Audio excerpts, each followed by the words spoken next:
From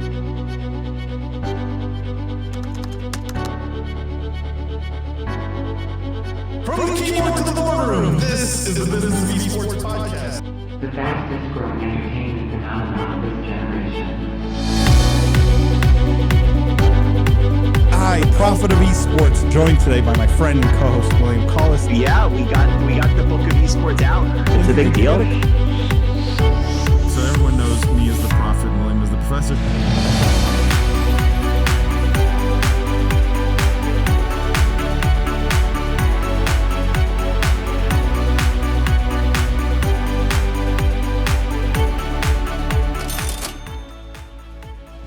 They may call me the Prophet, but in my life outside of the business of esports, I have worked on the investment side of the table for the better part of the last 2 decades. The single fastest growing area of gaming and esports is gambling. It's booming right now. You don't need to be a prophet like me to see that. However, as an investor, I've stayed away from gambling and betting companies because of the reputational risk and often shady nature of the companies involved. This was true until now. I've recently bought stock in a new public company called Esports Entertainment Group, or EEG, which is focused on esports and gambling. The big difference that changed my mind is that EEG is a public company, NASDAQ listed, and fully regulated, focused on esports betting. The regulatory and audit requirements of a public company are key in my mind to provide the needed transparency for players, bettors, and investors. I had an opportunity to host the CEO of EEG on this podcast a couple of months ago, and I was very impressed by his vision for the company. We've stayed in touch, and I'm delighted to announce that they've accepted to become a sponsor of the podcast. If you're a family office, institutional investor, or investor of any kind, really, Esports Entertainment Group, ticker symbol GAMBLE, GMBL, might be one of the best ways to get exposure to the esports betting space and gaming in general. Make sure to check them out at esportsentertainmentgroup.com. Having said that, I need to make sure to state that this is only my opinion. I'm not an investment advisor or selling stock in the company. Please make sure you do your own research and seek advice from a licensed professional if you're looking to invest in the field. From the keyboard to the boardroom, this is the Business of Esports podcast. I'm Paul Dewalibi. I'm joined today by my friend and co-host, William Collis. For those of you who are new to the podcast, welcome to the official podcast of esports. What we do here is we cover the most pressing gaming and esports topics and news of the week, but we look at all of it through a business and C-suite lens. We dissect, we analyze the business implications of everything happening in this industry. For our regular listeners, thank you guys for tuning in every week. Thank you for leaving those 5-star ratings and reviews. Thank you for telling your friends about the podcast. If you haven't already, please do so. Leave that 5-star rating and review. Tell your friends. This is how we've grown. Also, make sure, go buy William's book, The Book of Esports, on Amazon. You got to do that. And go buy at least a pair of socks. Represent your fandom of the business of esports, your knowledge of this industry, by wearing Business of Esports merch. I mean, there's really no better way. I don't know what else you could think. Yeah, it's amazing. William, how's it going? It's going so well, Paul. So well. Busy time, busy life. You know, not as many video games as I would like right now. But yeah, I feel like overall, neither of us have played in a while. well, yeah, it's like, and I have games I've actually like got in my Steam library that I'm like intending to start that I haven't actually started, and they're starting to pile up. It's actually a problem. Like, I don't know. What are you gonna do? Do you think you will, like, are you so far behind you think you may never catch up? Is You know, I do keep a list of like classics I've missed, right? You know what I mean? But like, and I try to keep it pretty thin. You know, I like to think of myself as like, you know, somebody who's like a literature aficionado, you know, keeping their list of like, oh, I've yet to read 100 Years of Solitude, you know, like I've got to, you know, like I've got to get, you know, like think of it as my list, like, oh, I have yet to play, what's one that I had? But what is on that list? Yeah, I'm curious. And is there anything recent on that list? No, you know, a lot of it is like PlayStation stuff, like older. I've been a lot, I know, which is like also not very appealing to go back and Weird play now. console gaming. Yeah. Yeah, like I have that Nintendo 64 RPG on my list with like, or the GameCube RPG with like the You are horror not going to plug simulation. in your GameCube. Exactly. to play. Exactly. It's like an unrealistic list.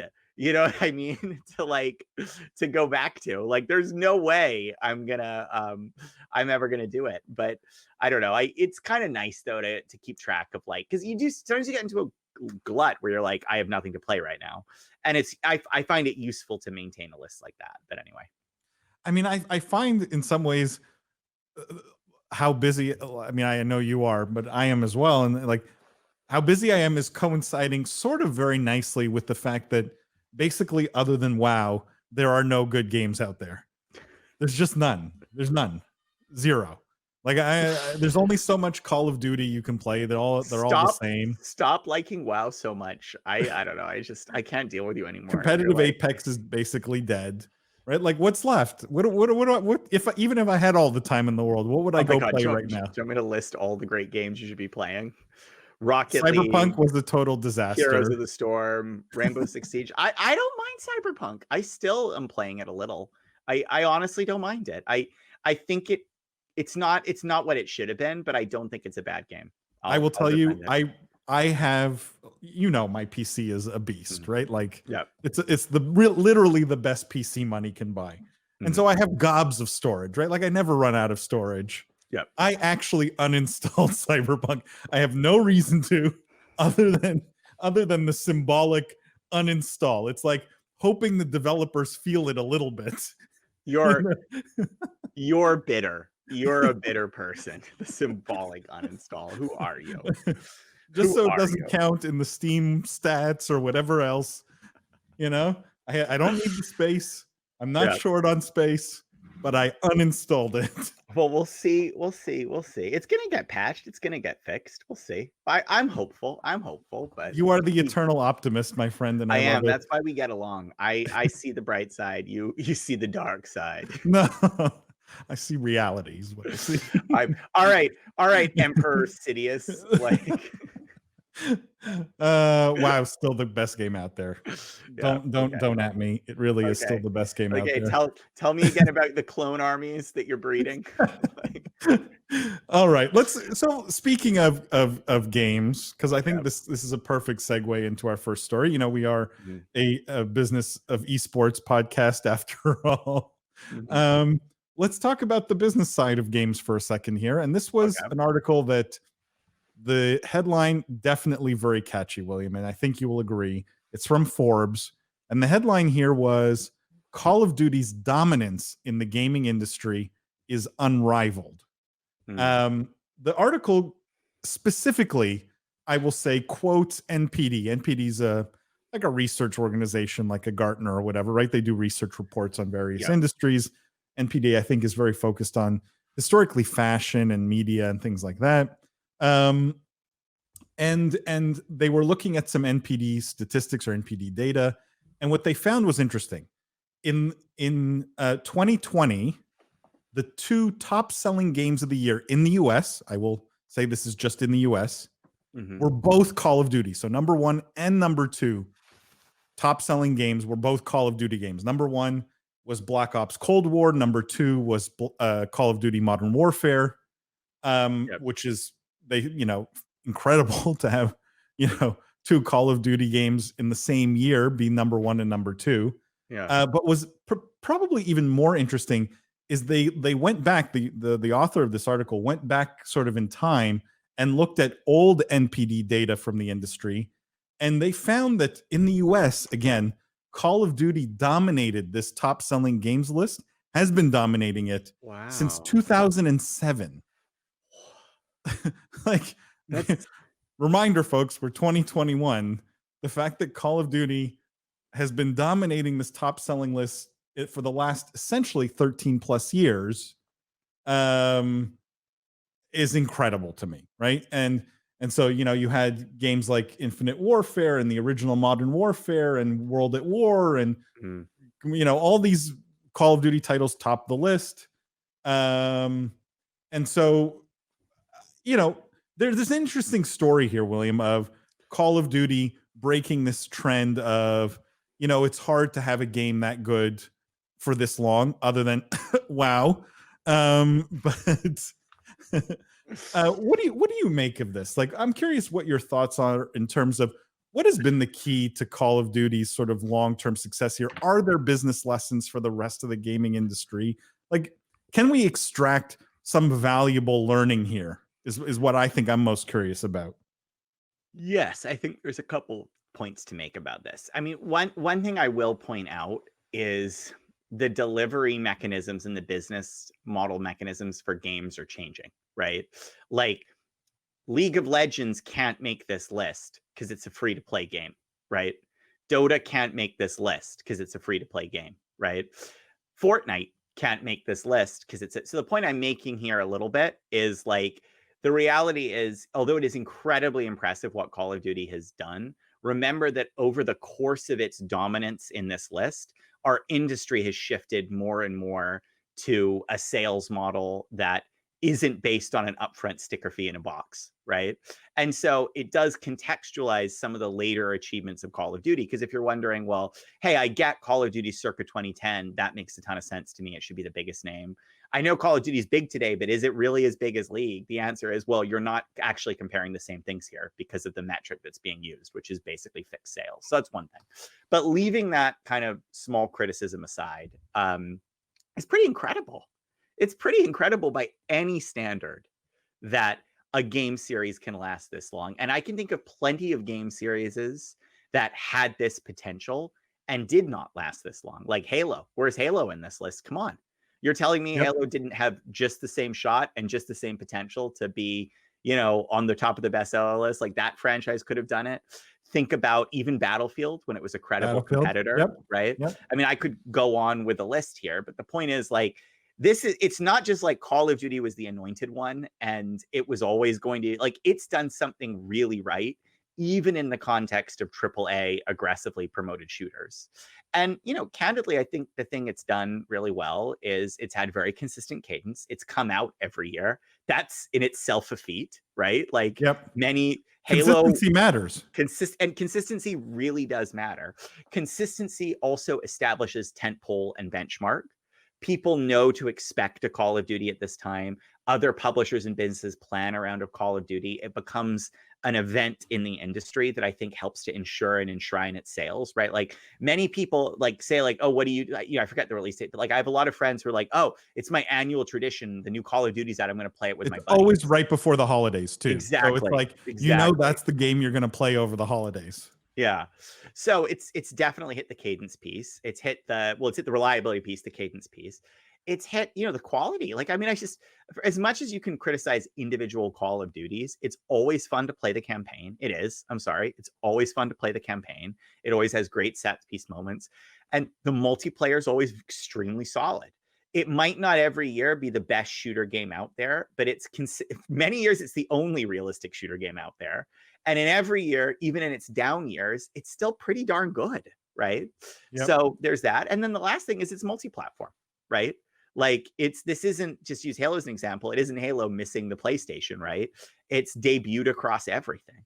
And I think these are basic lessons, right? Like that we're calling about why this is so successful. Like it's a good game. It comes out reliably. It comes out every year and it comes out everywhere.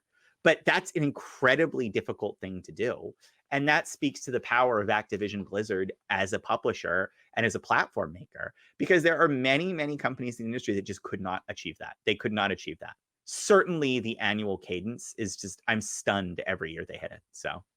Yeah, I mean, look, you can criticize the games a lot. Like there's a lot to sort of not like about what the yearly cadence sort of delivers in terms of innovation and things. But one thing you can't fault them for is they don't sort of miss the big trends, right? Like, and the article talks about it, and I'll highlight this. Like Warzone being free to play was a huge coup, right? And we talked about very early on in the podcast, and it's you who really came out forcefully with this, William, and I agreed with you, which was, Overwatch to survive needed to go free to play. Had they listened to you two years ago, right? I think we may be in a different place with Overwatch today. I love that 2 years ago Warzone did go free to play, or however long it's been now, a year and a half. 2 years now. And they don't miss those big trends. So you can argue a lot that, well, Call of Duty is sort of the same thing rehashed every year. But I still buy the new one every year. Yeah. Uh, and I do too. I don't even play it sometimes and I buy it. Like, I don't even play it because it needs to be on my games list. It's just one of those things that, like, sometimes people want to play, you know? So I'm not saying this is a bad example. Is it like fruitcake? Is that the thing people cite as like, yeah, oh, it's like, yeah, it's a bad example because it's a lot better than fruitcake. But you know how, like, people make fruitcake even though they don't really like fruitcake yeah. because they're No supposed one to really have likes fruitcake? fruitcake. Yeah. Like, Call of Duty is a bit like that. It's just like, it should be in your games library. Like, it doesn't really matter if you like it or not. Like, do you really have a games library if Call of Duty is in it? You know? But so here's the question for you, right? Can the Call of Duty success and model be replicated? Like, is there room for another Call of Duty in the industry? And others have tried, right? Battlefield doesn't come out every year, but reliably comes out every 3 years, right? Or something like that. Is there room for another Battlefield for another Call of Duty, I should say, or is the games as a service trend so powerful that we won't ever see another Call of Duty like sort of phenomenon ever again? Do you know what I mean? I think there's a lot of room to disrupt Call of Duty, because the reality is, and I think people play it even will admit it, it's a relatively similar game from year to year, right? At least at its core, right?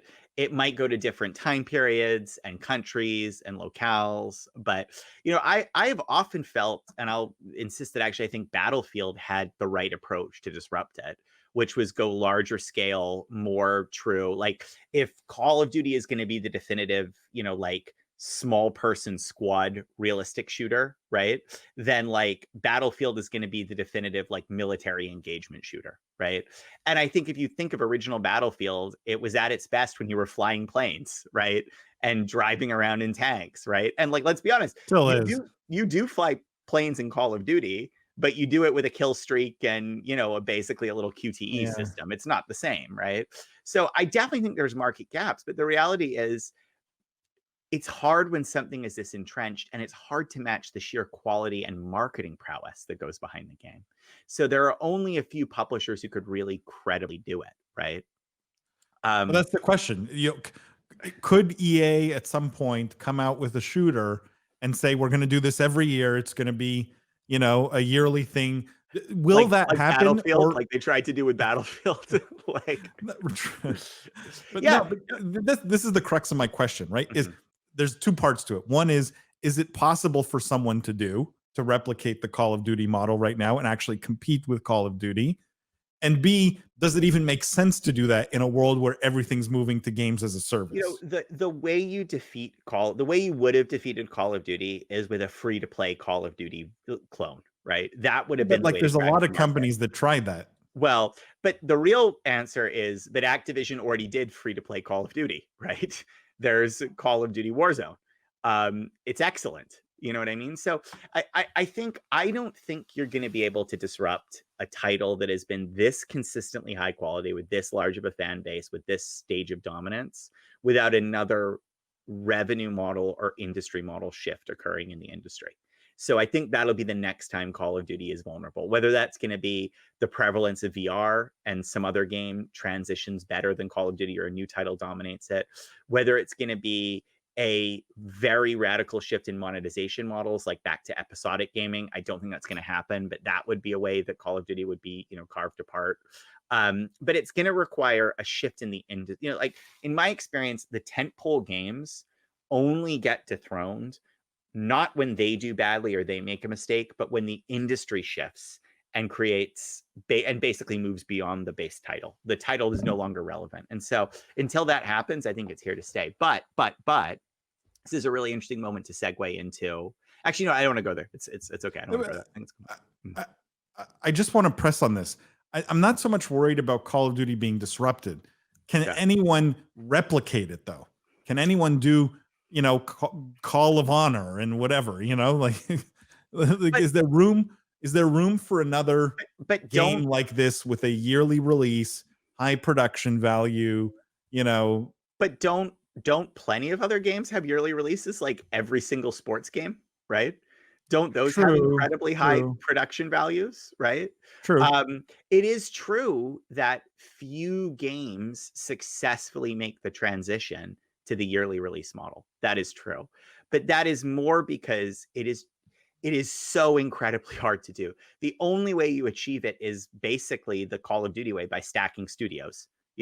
You have like 3 or 4 studios, I think it's 3 that Call of Duty does, working on a game, and they get a 3 year, that's the only way you do it. And there's very few brands that have the reliable sales to justify that sort of long-term investment, right? So why doesn't Microsoft do this with Halo then, William, in your opinion? They have Well, plenty of studios, right? yeah. They could stack them. We could have a Halo release every year. Why Good. don't they? It's a good question. It's a very good question. Because my immediate thing, I think what I went to when we read this article is why isn't Halo here? Because I think Halo at a time was arguably bigger, more entrenched, and more successful than across almost every measure than Call of Duty, right? Like around the Halo 1, Halo 2 era. But I think it's an interesting question. I think the reason why is partly it's a strategic need. I think Microsoft treated and managed the Halo property as a console sales driver, right? And that means you need a really incredible game for launch and you need your resources there. It doesn't necessarily mean that you need an annualized game, because you're going to get most of your sales, around launch instead. It's like 2 per cycle works. I think that was part of it. I think also there's a sense of, if we're talking about just a box copy release, there's a sense of, do you need to do that anymore? Like DLC is so profitable and so effective. Aren't you better off getting $9.99 map packs, right? Which don't you kind of see like every game do now? Like every game has a $30 DLC subscription bundle. Like look at Mortal Kombat, right? So partly it's the box copy model is a little bit antiquated. And so other publishers are finding a midway, lower friction solution. But I would say mainly because it's just incredibly hard to do. It's just incredibly hard to do. And I think few publishers have the confidence to try it, other than a publisher like Activision, Yeah. I compare it a little bit to IBM mainframes, where it's like every single year they refresh their line of mainframes just a little bit, right? But it's basically the same big box that banks buy year after year, right? And the set of customers that buy IBM mainframes keep buying IBM mainframes, right? Pretty much year after year without any effort in selling them an IBM mainframe. But fundamentally, the rest of the industry has sort of moved on, right? Like everything's gone to sort of cloud and these very thin servers and high density servers and things like that aren't mainframes. And I feel like will we be having this discussion in 10 years, or will the games as a service phenomenon sort of make Call of Duty just go away, right? Like, well, I it's not Call of Duty is going to go away, but I do think that what I was saying is the reality is it's like few franchises need to resell you the box every year. Like the best model, and I believe this is the League of Legends model or the free to play. We give it away for you for free, and we constantly give you $5.99, $4.99, $9.99, $19.99 microtransactions, right? And that's the proven dominant model in the industry.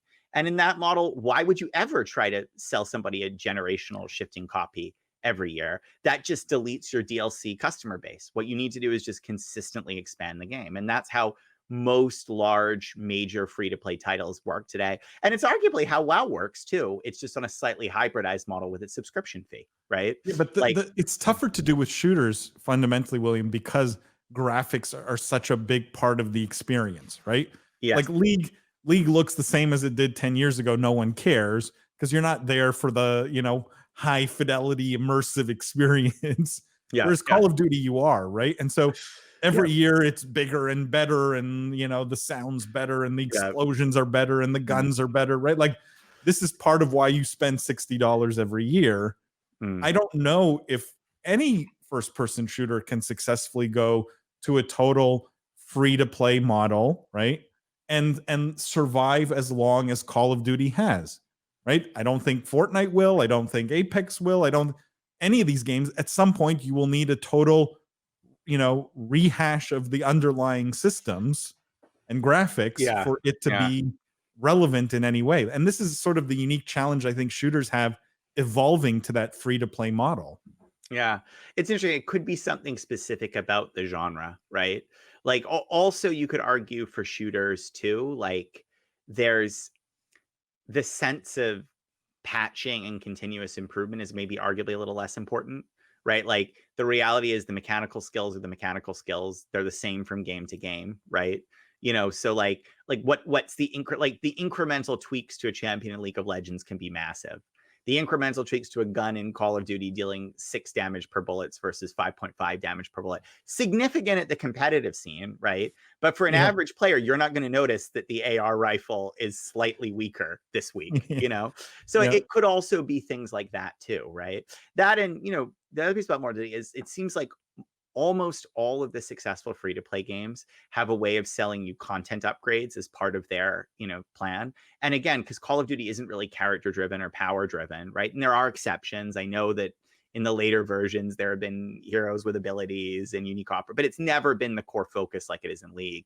There's probably less appealable DLC because the only thing that really has core tangible value is map packs, which are really hard to develop. Like they're really, really hard to develop. You know what I mean? Yep. Anyway. Let's move on, William. Let's talk about, we've talked about this company before, but this to me was a very interesting story and it brings up an interesting discussion. So this is from the Esports Observer, and the headline was Hangzhou Spark and BLG parent Bilibili Esports raised $28 million in funding round.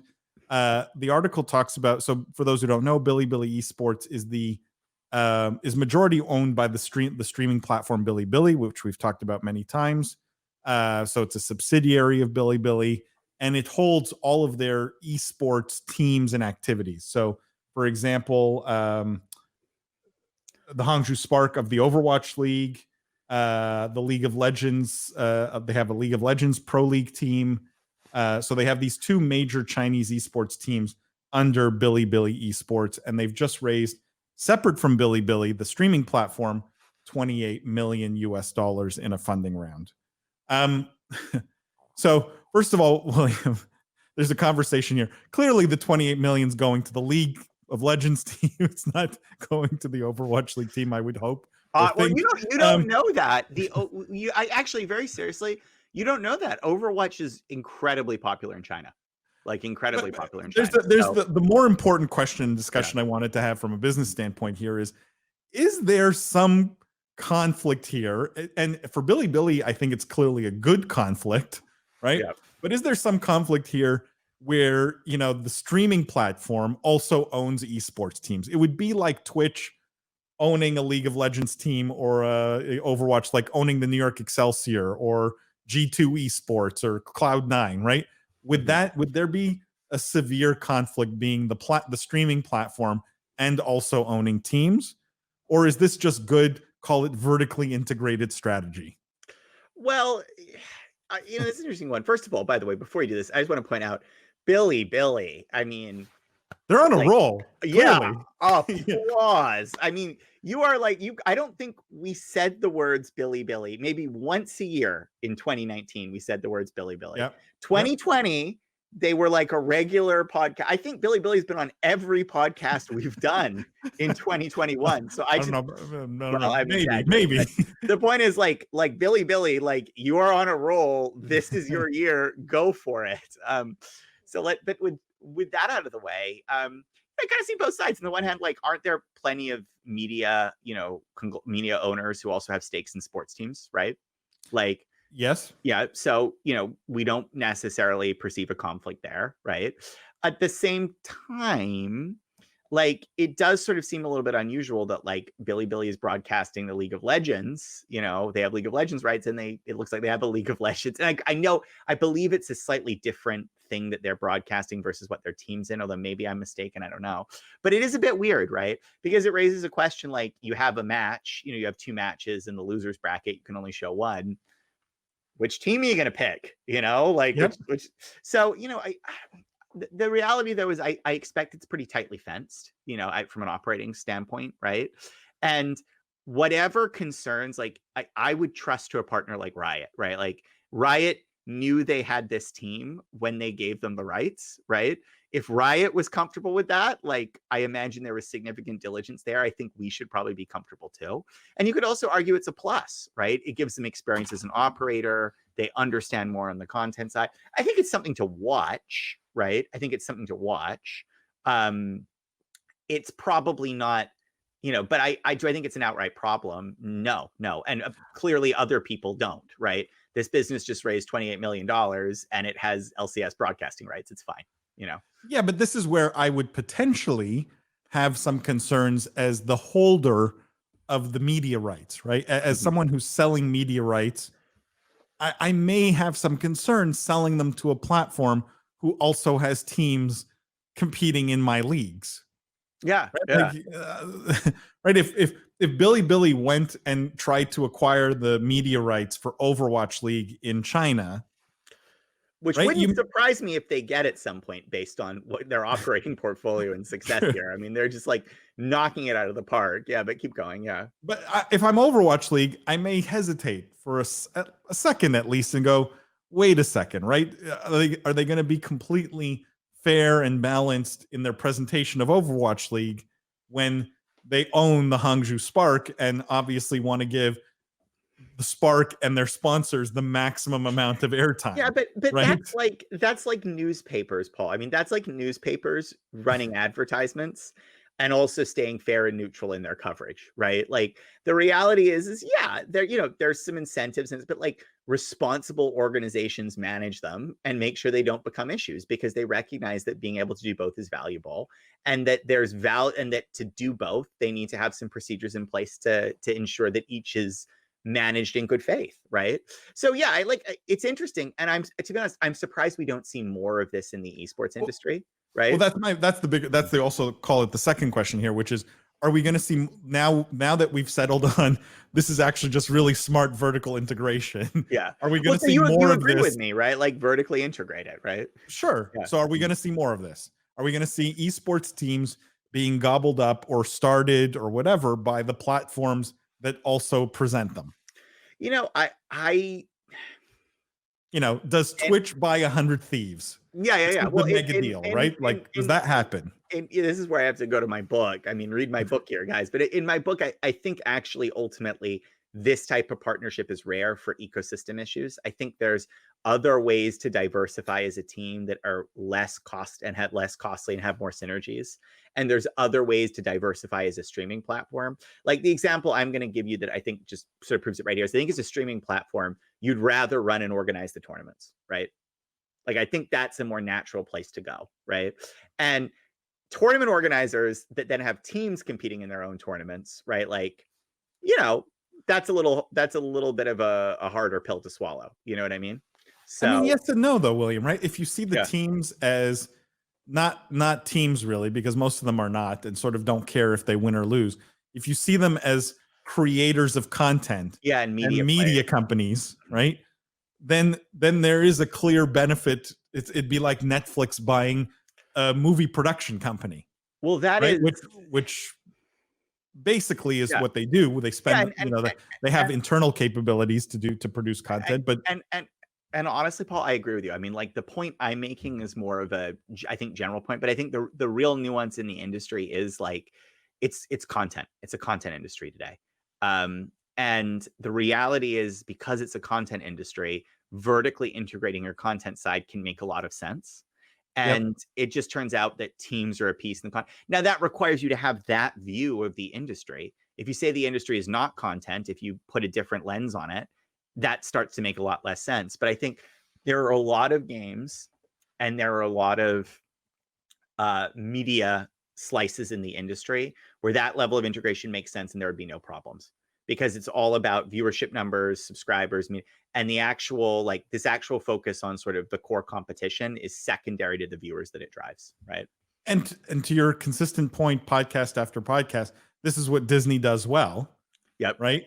And so if the best companies all eventually become Disney, we have to assume that Twitch at some point starts to make plays like Bilibili here potentially. Well, I don't think that's where Twitch is going to go. I think they're firmly. I'm more waiting to see Twitch go into game design, right? Like, and do their partnerships with the Amazon studios. And again, like I said, I think there's other places that are easier to go in these positions. But Yep. the point remains that I think it's generally true. This is how I close this out. It's generally true. We're going to see a lot more consolidation in the industry. We've seen a ton. We're going to see more. We could see interesting, non-intuitive combinations of assets consolidated. And there could be very good business reasons for consolidating them. And this might be one of those examples, right? There's a great segue here. Speaking of streaming platforms, let's talk about streaming in 2020. Because this was from PR Newswire. The headline, again, very catchy. Esports streaming numbers for 2020 up 69% year over year in latest report.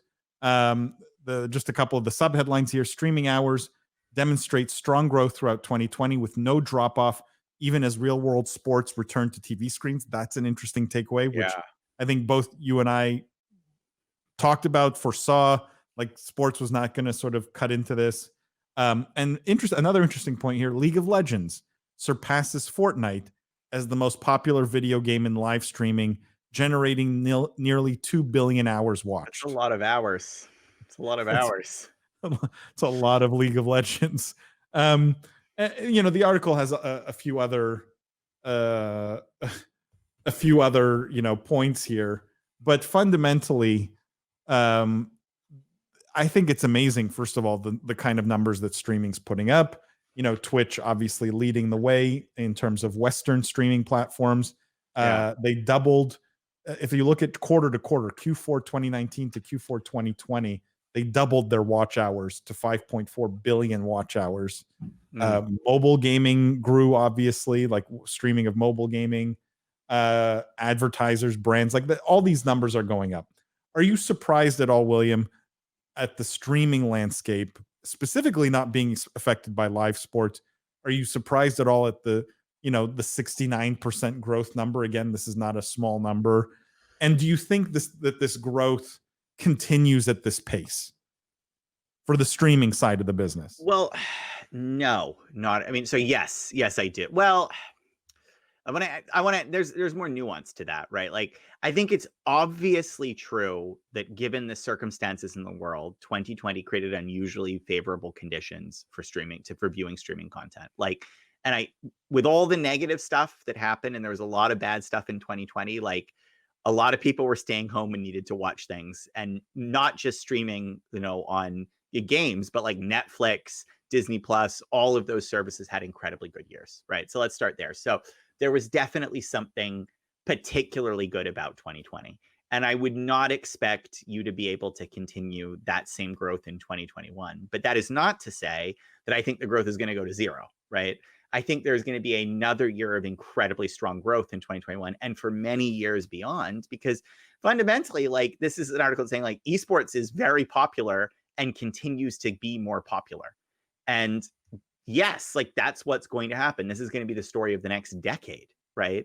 That games as media properties are going to infiltrate more and more aspects of our life, and more people are going to consume them. And these numbers are just naturally going to go up because every year 35-year-olds are now 36 and still watching esports. And there's a new crop of 12, 13, 14-year-olds who come in, right? And believe me, like, baseball isn't attracting an audience like that, right? It's not like or not to the extent esports are, right? It's not as prolific so I think that I think the writing's on the wall for the growth in the space. I don't know if that particular year's growth will continue, but overall, there's going to be many more quarters of astronomical viewership improvement. There's also this interesting argument, William, that I hear and see all the time on social media is sort of the importance of live streaming versus VOD, right? Video on demand. So previously recorded content. Yep. As the world goes back to normal, and live sports comes back, people go back to work, they're in their office, they're not at home, when and if that happens, will we see the growth on the streaming side grow at a slower pace than the sort of the VOD kind of growth, right? Like, if we look at the growth rates of live streaming versus video on demand, which one is sort of the horse you bet on in terms of a faster pace of growth That's over the hard. next year? I mean, I think it's still live streaming just because VOD has such a large established base, right? Like VOD Yeah. consumption is so large that like Yeah, a per YouTube had unit something like of it, yeah, 100 billion hours, yeah. watched or But something like that. it's a more interesting question if you could somehow hold the base constant, right? Like if you somehow assume that they were growing off of the same base, which you think is gonna like relativistically, which one is gonna improve more? And I would actually put it on VODs just because like stored content is so powerful in the gaming space, right? And I think we misunderstand how much stored content on gaming we watch versus how much live stream content that we watch, right? Like live stream tends to be the biggest marquee, the most notable events. You remember it the most. Like those are real tentpole moments. But think about just how much gaming YouTube highlight videos you consume, like, dear listener. You know what I mean? Like, I guarantee you those hours for that are shocking. Like, so I still am a believer in stored content for sort of raw numbers, but that also doesn't mean the value of the content types is equivalent. As I said, the live content I think is disproportionately more valuable. And so on a dollars perspective, you might bet on the overall potential of live streaming to drive the space. So again, a little bit of nuance in the answer, but And when we look at the comparison to traditional sports, do you not feel like VOD in gaming is just so much bigger than traditional sports ever had in that realm? Like yes, people watch, a football game after it's aired, and yes, they watch highlight videos and things like that. I just for whatever reason, gaming has real strength in stored content, and I don't know what the sort of the crux of that phenomenon is. Like, I don't know well, what was at the genesis of that. I'm I curious think what that's your a thoughts very are. easy answer. It's because people who watch play, right? Like the vast majority of people consuming baseball content aren't then playing baseball regularly. I would argue that the majority of people watching, let's say, a Call of Duty video, because we just talked about Call of Duty, are also playing Call of Duty. So there's a lot more value that you get out of the content hours associated with gaming, right? It's not just about a live spectacle and the thrill of who's winning or losing. It can be about skill improvement. It can be about comparing yourself to others. It can be about discovery, new features, activations in the game, right? There's just a whole I mean, I could keep listening. There's a whole host of other reasons to watch the stored content. Here's an obvious example: Cyberpunk. I'm watching Cyberpunk guides right now. Like, oh, where do you get the best cyber deck, right? Like, I am never I would say I'm a football fan, right? Hypothetically, I don't know, I'm not, but let's say, well, I guess I don't. Let's say I'm a football fan, right? I'm not going to watch how to identify the best, football for performance distance, unless I'm also an active football player. If I'm an active football player, I'll be super interested in that. I'll be like, okay, great, this can get me more yardage. I'm interested, right? You know what I Yep. mean? But that's the difference in why the stored content performs more. It's the stored content actually fills a lot more needs on the part of the consumers of it. Well, and one last question on this, and that is, and we've had this discussion before, but and last year saw a major move in the streaming space, obviously with Mixer backing out. But when you see growth rates like this, are you not surprised that we don't see more small startups, up and comers trying to carve out their own piece of this pie? Right? When any industry is growing, almost 100% a year, we're talking almost 70% a year here, right? Usually there's a gold rush, right? You see like 10 companies all of a sudden trying to play fast follower here. Yeah. Why is there this feeling that, this is, I love you're asking great questions, but the answer is because Microsoft couldn't do it. Like the answer is but hold on, let me just, for the listener, let me finish my Yeah. question, right? Okay. Which is, Yeah. why aren't we seeing this? Why has everyone sort of called Twitch the king, and everyone and also ran on the streaming side, specifically not VOD side, and sort of called it a day? Like, because I truly don't think Twitch is so far ahead that no one else can sort of disrupt them, and especially not when you have 70% of growth. There's a lot of white space there you can try and take, right? Yeah. Well, but first of all, we did see a wave of streaming startups, right? Like I think Mixer grew out of an acquisition by Microsoft. Caffeine was a streaming startup. And more recently, but the reality is like it's a space that Microsoft couldn't even hack it in. It's an incredibly competitive space, right? And like this would be like going back to I think like the 1960s and like telephone lines, right? And being like oh the telephone business is exploding, right? Like it should be. How come there aren't tons of companies? Because the answer is it's like really difficult to lay, maintain, and service like millions of miles of phone lines. Like only a few very scaled companies can do it. And fundamentally, streaming is kind of like the pipes or the phone lines to some extent of the gaming space. But that being said, I would argue we do see people coming in to take the space. We just talked about somebody, Bilibili. We were saying that wasn't on our radar in 2019, 2020. Now we're talking about them all the time. It's just the types of players that can be successful to carve out some white space share need very, very large pockets and very significant pre-established scale. So there are only a few institutions and competitors that can do it. But yeah, I wouldn't be surprised to see more large companies, although I'm sure the Microsoft back out has had a chilling effect. Yeah. I still think there will be more large companies that try to do it precisely because of the numbers that you just cited. It's just the baseline is too high. The growth is too big. A lot of businesses will look at that and say, yeah, but and exactly what you said, is it that hard? I think it is, but a lot of businesses will look at it and say, we have a tech stack like that. We have an expertise we can leverage. We need growth. Let's give it a shot. You know what I mean? I mean, the analogy I always come back to is YouTube, right? On the VOD side, which is, YouTube's a horrible company in the sense that it's built on essentially nothing, right? The foundation is air, because if you ask anyone if they've ever watched a video on YouTube and not pressed the skip button the second it comes up, right? You're talking about a $20 billion business built on the fact on no one watching the ads, right? Yeah. And yet that's mandatory. Yeah. So like the whole business is kind of vapor, right? Advertisers pay for I don't know what reason because no one's watching the ads, right? It's a business built on vapor. And yet there have been many challengers and no one has managed to disrupt them. It feels a little bit like that now on the streaming side, right? Where maybe the level of difficulty is just so high that even a small scrappy startup that has some good funding doesn't want to take a shot at them.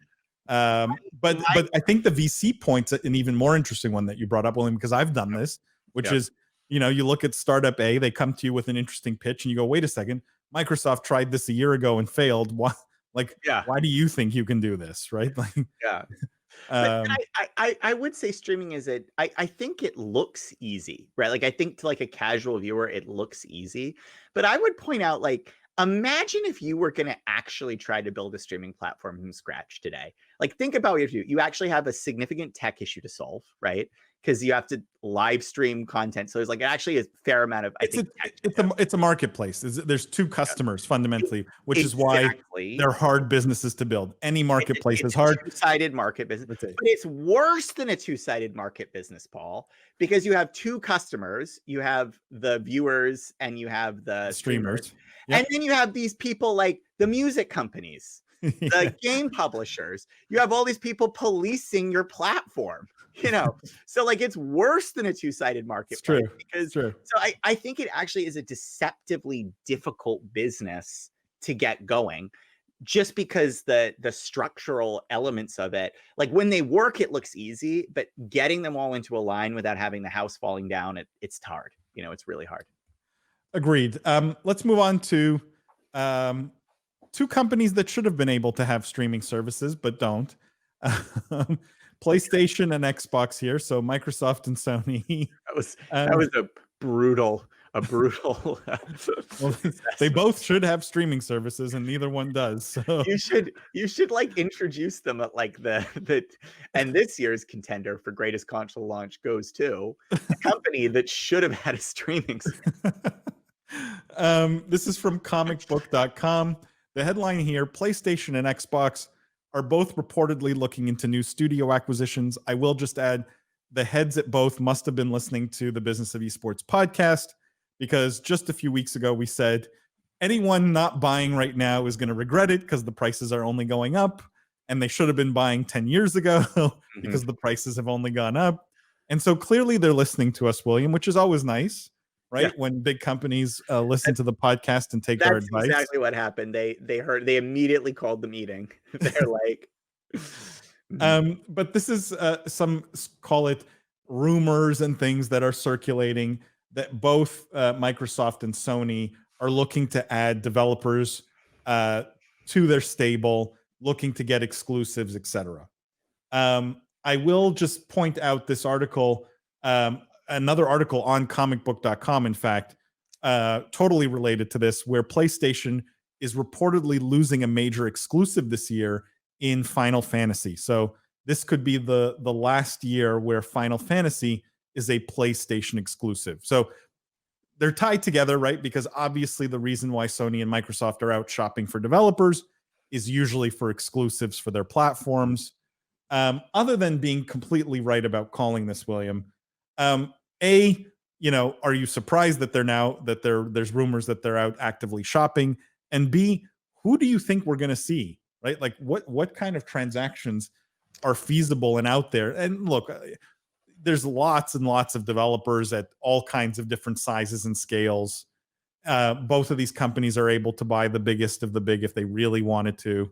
I'm just curious where you think this lands. well, there's not a lot of good developers left to buy, right? Like, let's start there. Like, I think there's probably more than you realize, but there's not like 100 of them, Well, I've been saying Niantic to people for a while should have been picked up. And then actually, I just saw an article today. We're not going to end up talking about it, but there's rumors that they're going to go public.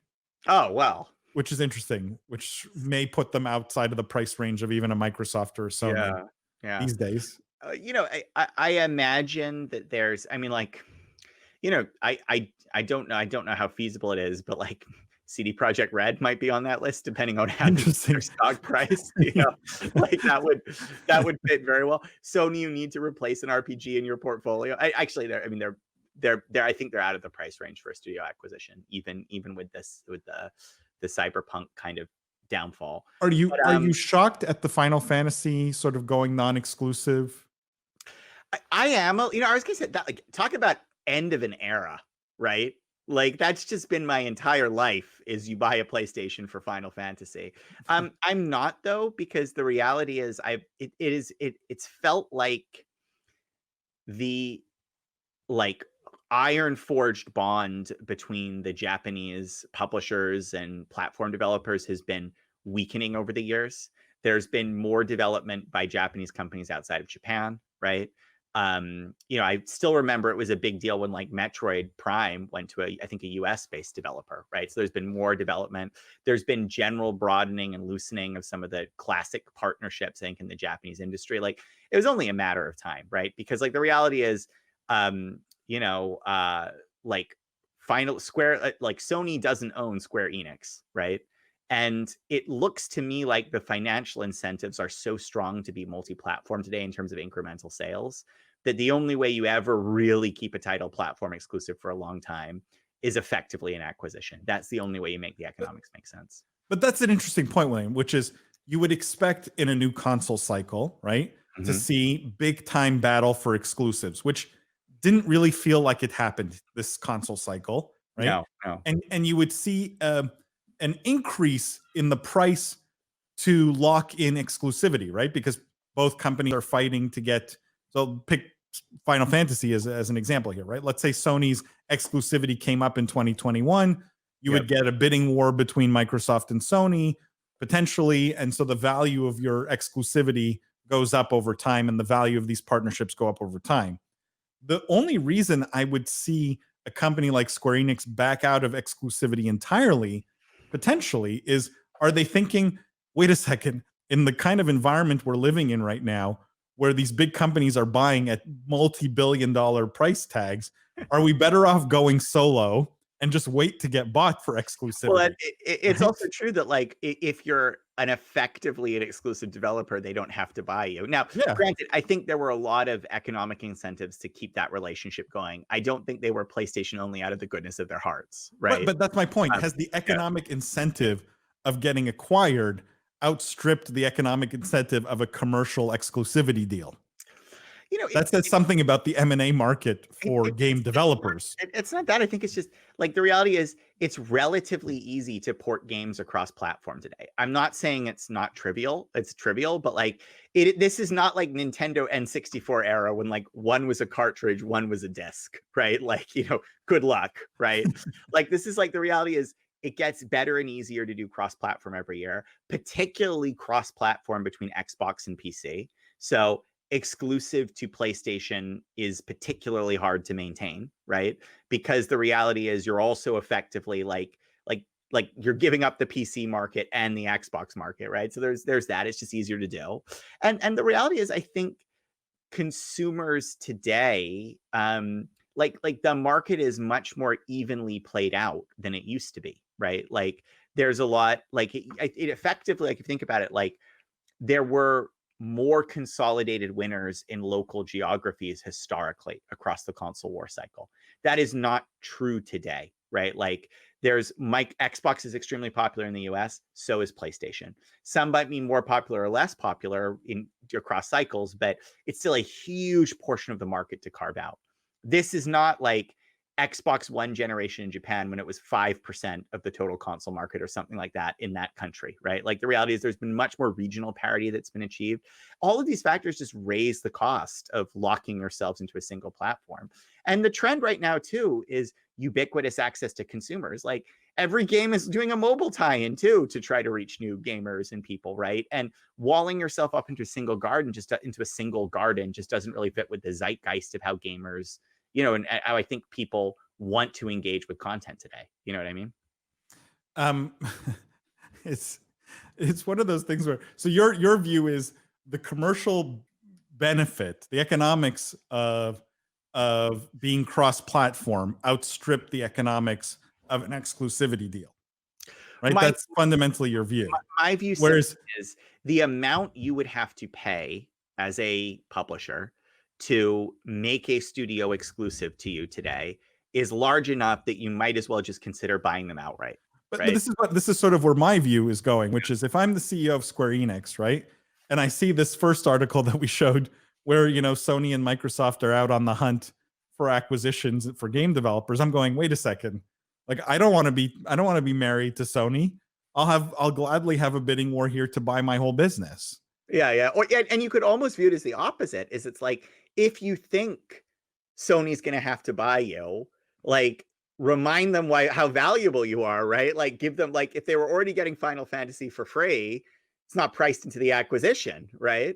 But if you all of a sudden drop that, well, now they have to. It creates more urgency. So I could see some strategic reasons, but I don't think it's that Machiavellian. I don't think this is a play to be acquired. I think it's just the economics make exclusives harder to do today, plain and simple. And Final Fantasy held on for a long time because of heritage, and I suspect some close interpersonal relationships amongst executives and corporations. But like the reality is, even that can't hold water. And we should say, I think this is a rumor, right? It's not officially confirmed. It is a rumor. It's a rumor. But it makes sense to me. Like I would not be surprised to see this come into being. Before we wrap up here, I just want to say a quick word. For those of you who follow me, I've been somewhat critical of the esports betting space because of the shady natures of the characters involved there. All of that has been true up until now. Obviously, esports betting is probably the fastest growing sector of esports. The most exciting company to watch in that space is a company called Esports Entertainment Group, or it's NASDAQ listed, fully regulated. Their ticker symbol is GMBL. They are leaders in the esports and betting and entertainment space.